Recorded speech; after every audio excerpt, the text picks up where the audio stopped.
walked in like he was expecting applause. Not even a full day after the board announced the CEO's temporary leave of absence, which everyone knew was code for heart attack, while golfing with the CFO's wife.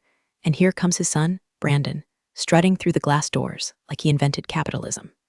Tan too perfect for Ohio. Watch too loud for someone who's never set foot in a loading dock. He looked around the office with this bored arrogance, like he was shopping for things to fire. And that's when he stopped in front of my desk. Not reception, my desk. Middle of ops, no clipboard guy. Just me, 2 monitors, and a half-eaten egg sandwich. You're the guy who runs logistics, he asked, frowning like the word logistics had personally offended him. I leaned back, slow. I am logistics. He laughed.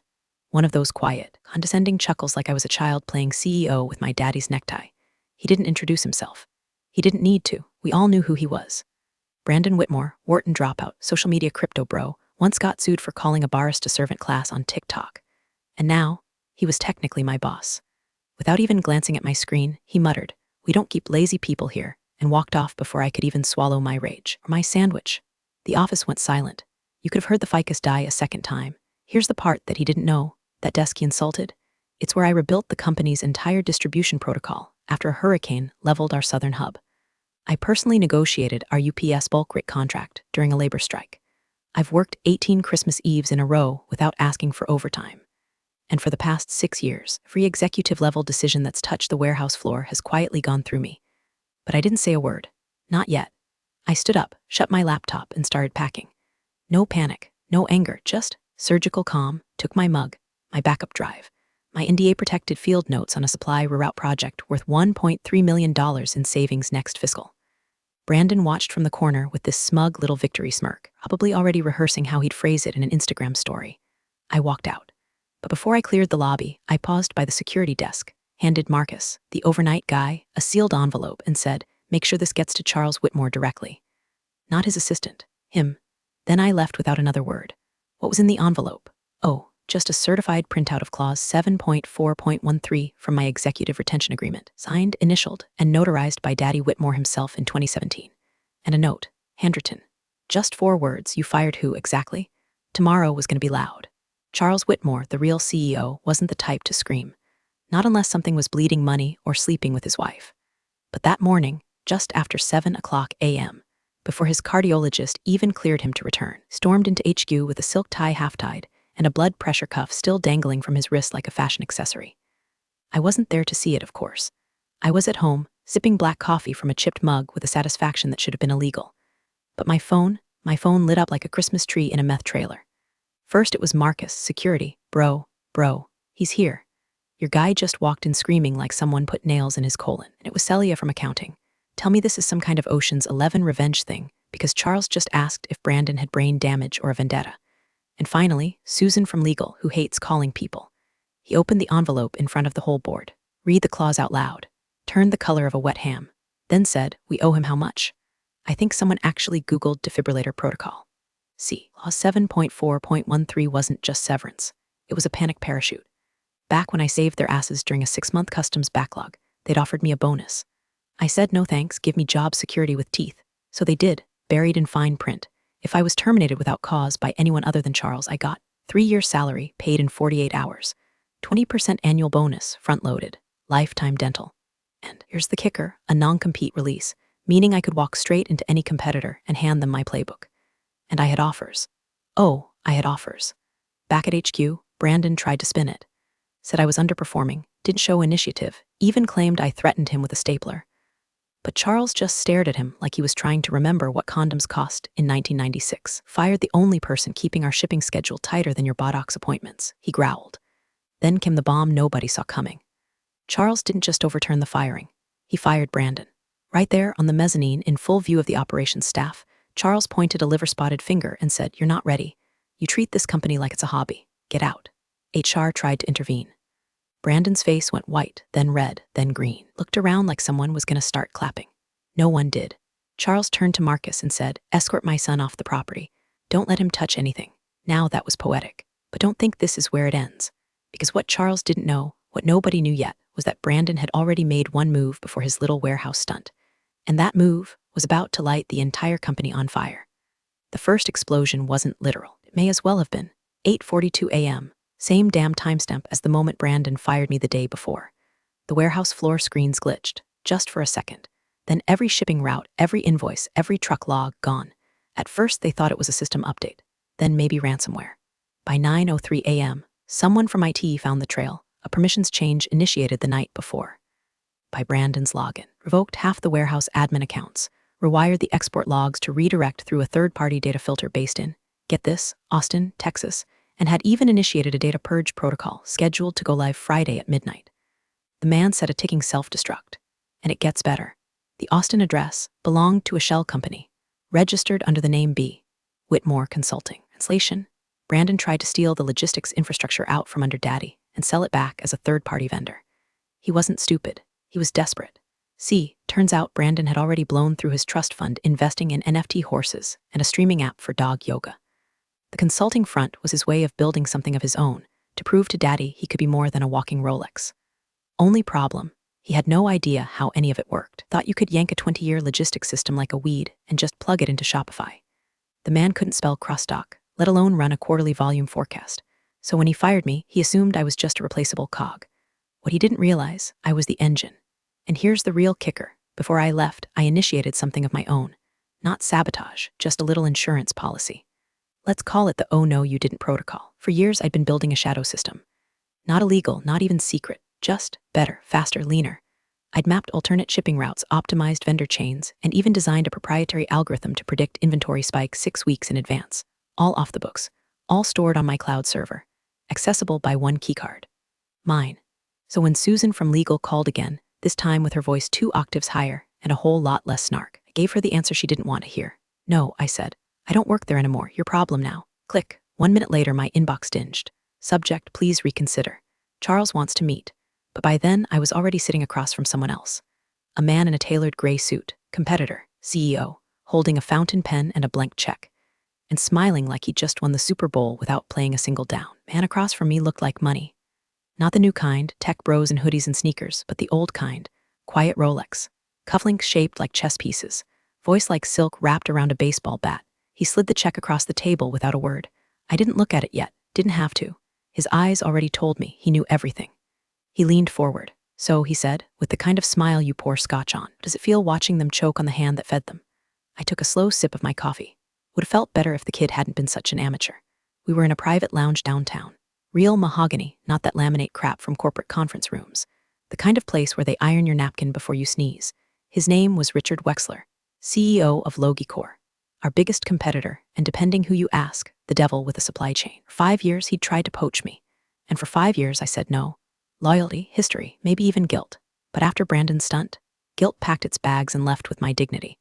Wexler steepled his fingers. You still have access to the auxiliary routing matrix you built? I smiled. I built it off the grid. Your servers wouldn't even need retrofitting. He exhaled through his nose, impressed. You're the only reason Whitmore Global could scale without imploding. Knew it wasn't Charles. I said nothing. That's when he dropped it, the reason he'd call this emergency meeting. You bring me your system, your brain, your playbook. And I don't just match your Whitmore salary. I triple it, equity, private office. Build your own team. You'll never sit under a 20-something frat ghost again. I looked down at the check. It wasn't blank anymore. It had a number with so many zeros it looked like binary code. But I didn't sign. Not yet. 'Cause see, I had one more play. One more message to send. Not to Charles. Not even to Brandon. To the entire goddamn board. So I stood up, slid the check back toward Wexler and said, give me 48 hours. Then I walk in with everything. Everything, he asked, one brow raised. I nodded. Not just the system, the people, the routes, the contracts. I've already spoken to 6 of Whitmore's vendors. They're ready to flip. Wexler grinned like a man watching a rival's house catch fire while holding a glass of wine. Oh, this is going to be fun. That night I didn't sleep, not out of anxiety, out of strategy. While Brandon was probably throwing a tantrum in whatever leased Porsche hadn't crashed yet, I was on encrypted calls with warehouse leads, old friends, ex-employees, quiet rebels still stuck in Whitmore's rusting machine. And then I sent one message, just one, Friday. Noon, conference room B, one-time invitation.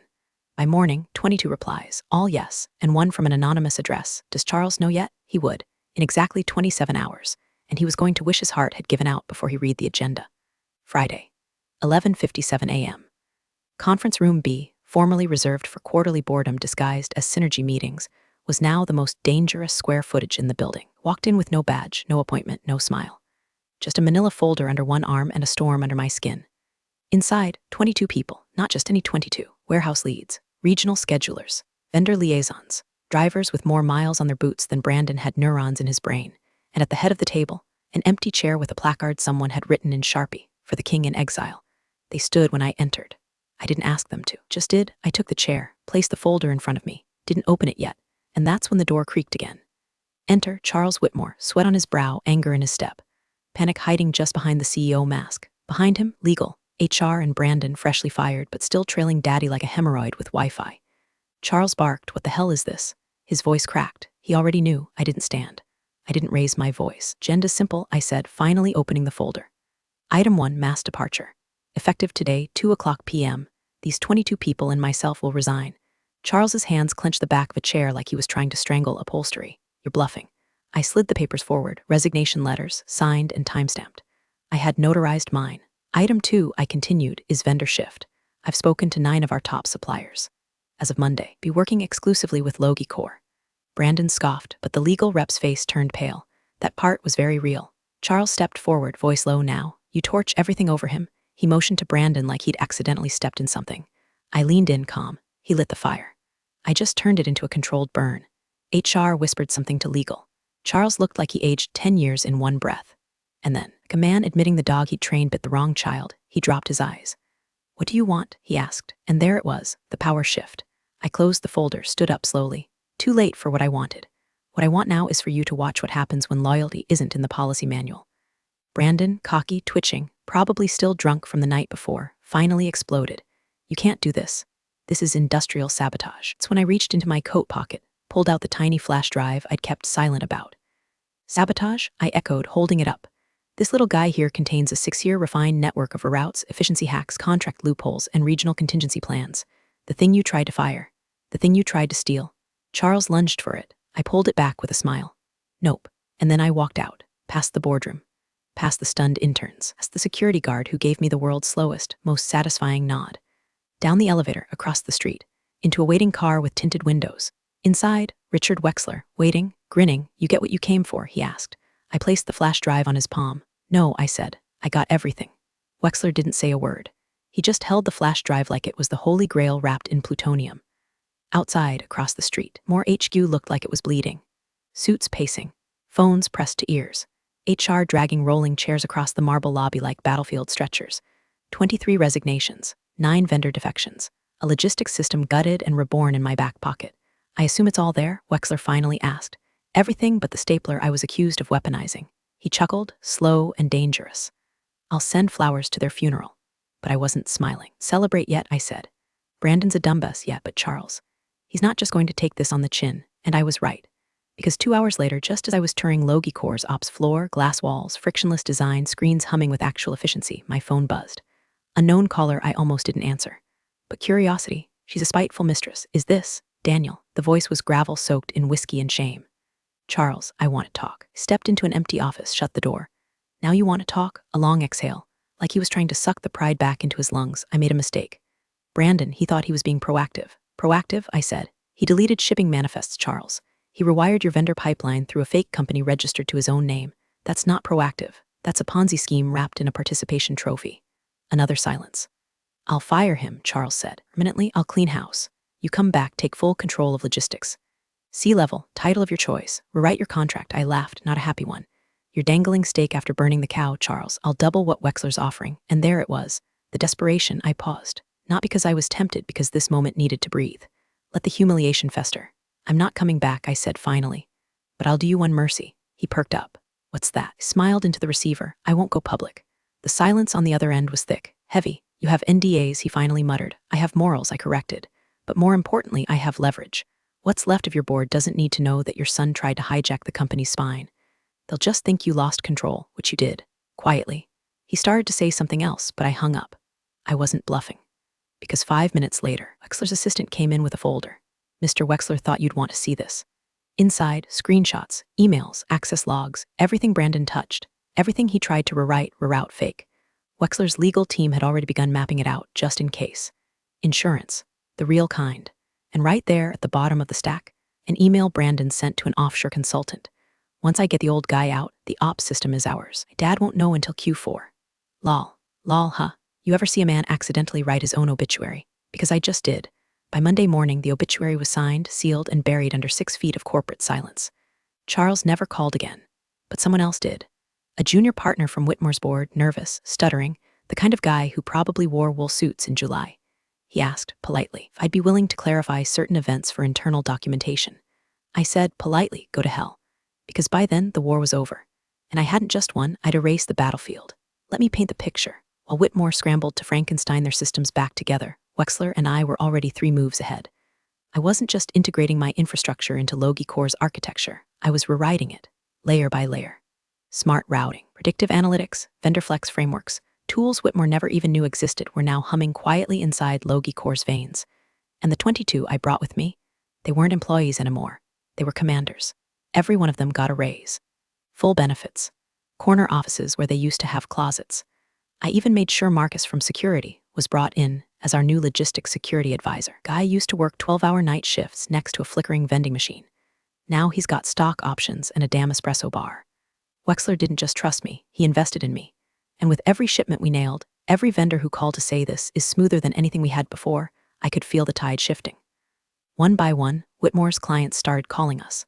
But here's where it gets really poetic. 10 days after the Great Purge, and held a press conference in a rented coworking space, with a borrowed suit and eyes that looked like they'd just discovered what humility tastes like and didn't like the flavor.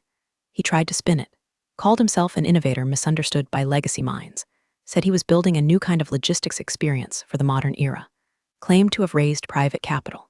But he didn't fool anyone, because just 2 hours after his speech, Wexler forwarded me an email from one of our newest clients, a big one, national retailer, worth 7 figures in annual freight. The subject line, just saw Brandon's circus. Thank you for not being clowns.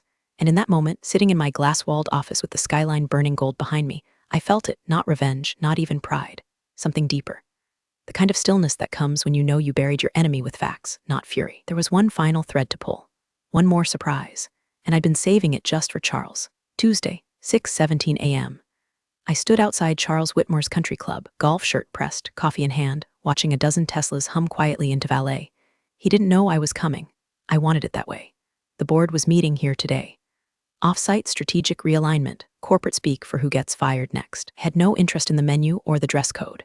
Just one item of business left on my list. I walked past security like I still owned the place. Nobody stopped me. Nobody even blinked. Probably figured I was someone's consultant. Technically, they weren't wrong. Charles was on the terrace, seated with 3 board members, talking through clenched teeth. His back was to me. I waited until he laughed, thin, forced, pathetic, laid the folder on the table like a surgeon presenting an organ. He turned, froze. Inside the folder, a printed offer, not mine, theirs. A merger proposal from one of Whitmore's largest international vendors, signed, sealed, and addressed to me, Logi Core's new director of global supply integration. The vendor was pulling out of Whitmore permanently and transferring their $48 million annual contract to us. Charles's hand trembled as he read. One of the board members, older woman, silver hair, sharp as broken glass, leaned over, skimmed the page, and whistled low. You're bleeding out, Charles, I said, voice calm as a scalpel. And the guy who used to stitch your arteries just sold you the gauze. He opened his mouth, maybe to beg, maybe to bark. Didn't matter. I took a slow sip of my coffee. This isn't vengeance. This is evolution. You built a throne and handed it to a fool. I built a system, handed it to the future. Then I turned, walked away, and left him sitting there, white as powdered sugar, surrounded by suits who suddenly weren't on his side anymore. As I drove off, I glanced in the rearview mirror. Charles was still frozen, still staring at the folder like it might bite him. Brandon was nowhere to be seen, probably hiding in a sauna, Googling how to fix a ruined reputation. And me, I rolled down the window. Let the wind take the past with it. No flames, no bullets, no lawsuits, just silence. And the sound of a dynasty quietly collapsing behind me.